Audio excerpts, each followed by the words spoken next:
Subscribe, comment, and share this video to support independent royal journalism. Stay with us until the end to discover a surprising revelation that could change your perspective on Europe's new elite.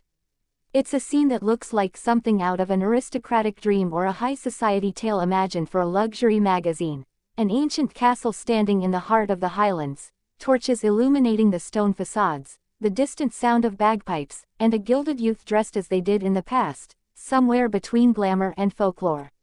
Maria Olympia of Greece, the granddaughter of King Constantine II, appeared in this dreamlike atmosphere accompanied by her brothers, all dressed in traditional Scottish kilts, to celebrate the lavish birthday of Electra Niarchos, one of the most mysterious and coveted heiresses in the global jet set. Behind the festive images lies a much deeper story, that of a world that oscillates between family traditions, image strategy and ostentatious luxury.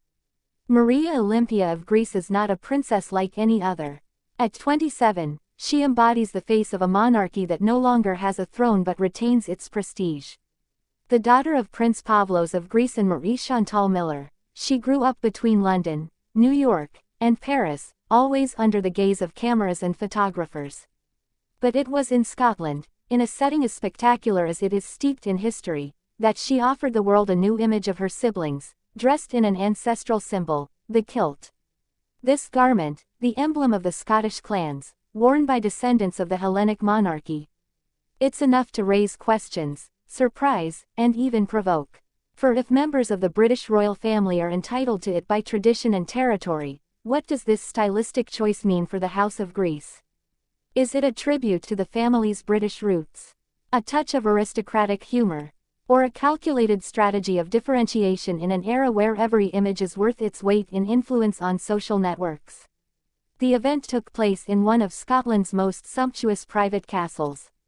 Nothing was left to chance. Prestigious guests from all over the world, tables set in salons adorned with antique portraits, a traditional orchestra mixed with internationally renowned DJs, and guests each more elegant than the last.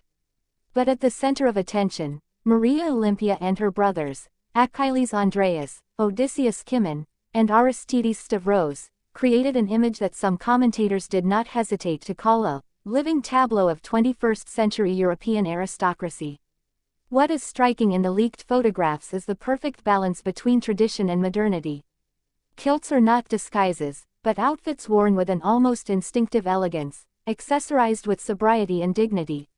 Maria Olympia, in a long dress with silver reflections, recalls the grace of a Disney princess, while her brothers exude a casual but worked charm, that of a youth who has perfectly mastered the art of putting themselves on stage while preserving the codes inherited from their royal ancestors.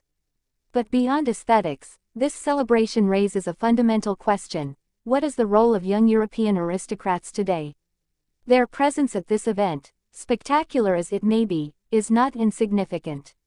Electra Niarchos, whose birthday was the occasion for this lavish gathering, also belongs to an influential lineage, descended from the maritime and financial empire founded by Stavros Niarchos, rival of Aristotle Onassis. Between the Niarchos and the descendants of royal families, alliances are historic, often sealed by marriages, business ventures, or friendships cultivated since childhood. Thus, seeing Maria Olympia and her brothers at the center of this celebration also means observing the evolution of a new European elite, cosmopolitan, aware of its influence, and determined to use it to shape a new aristocratic narrative. An aristocracy that no longer holds direct political power, but which continues to reign over the collective imagination, the world of luxury, fashion and closed circles. The choice of the Scottish castle is not insignificant. Scotland is currently at a crossroads of identity, politics, and history. Organizing such a symbolic celebration there is a way of affirming an attachment to centuries-old traditions, while reinventing them. And the kilts, proudly worn by these young descendants of the Greek dynasty, are a reminder that the modern aristocracy has not forgotten the importance of visual and symbolic codes. It's also worth noting the incredible media strategy surrounding this staging. Nothing was left to chance. Photos posted on Instagram at just the right moment, stories where we glimpse just enough to arouse curiosity without revealing everything, and articles in the tabloids that relay the images without ever having access to the entire evening. Image management is now an art that the Miller-Grease family has mastered to perfection. Maria Olympia, who has already posed for the biggest fashion magazines and attended the shows of the most prestigious fashion houses, is not simply a society princess. She has become an ambassador of a certain style, somewhere between classicism and audacity, discreet luxury and a deliberate nod to her roots. By appearing in Scotland, in an almost Shakespearean setting, she further reinforces this image of a modern aristocratic icon. So what should we make of this party?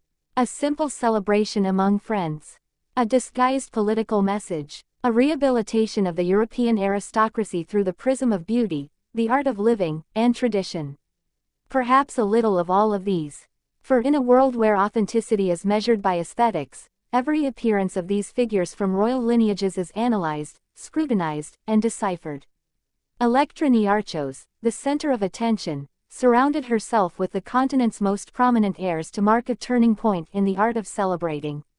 And Maria Olympia, by establishing herself as the figurehead of this new generation, is redefining, along with her brothers, the contours of a royalty without a crown but not without influence. The party over, the photos shared, hearts intrigued. The castle has emptied of its guests, but the images remain. They circulate, inspire, and spark debate.